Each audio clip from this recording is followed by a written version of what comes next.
അപ്പം ഗൈസ് ഇന്ന് നമ്മൾ ഉണ്ടാക്കാൻ പോകുന്നതാണ് സർവത്ത്. ഇതിനാവശ്യമുള്ള സാധനമാണ് ലെമൺ, പിന്നെ വാട്ടർ, പിന്നെ സർവത്ത്. ഇനി നിങ്ങൾ ഈ ലെമൺ കട്ട് ചെയ്യുക.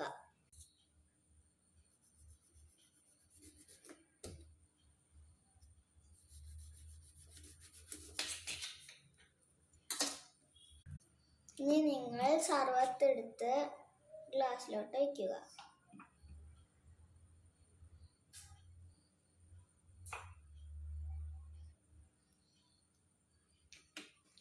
ഇനി നിങ്ങൾ വെള്ളം എടുത്ത് ഗ്ലാസ്സിലോട്ട് വയ്ക്കുക.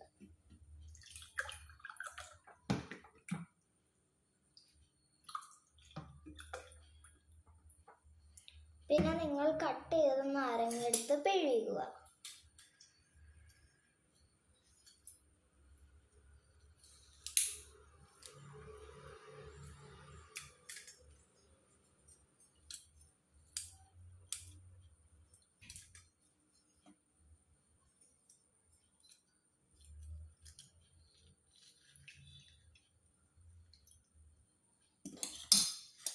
അപ്പം ഞങ്ങളുടെ സർവത്ത് റെഡി. ഗൈസ് ഇനി ഇവിടെ ക്ലീൻ ചെയ്യണം. അപ്പൊ ഗുഡ് നൈറ്റ് കേട്ടാ. അപ്പൊ ഗൈസ് ഗുഡ് നൈറ്റ് പറയുന്നതിന് മുമ്പ് നിങ്ങൾ ഉറപ്പായും സബ്സ്ക്രൈബ് ചെയ്യണം.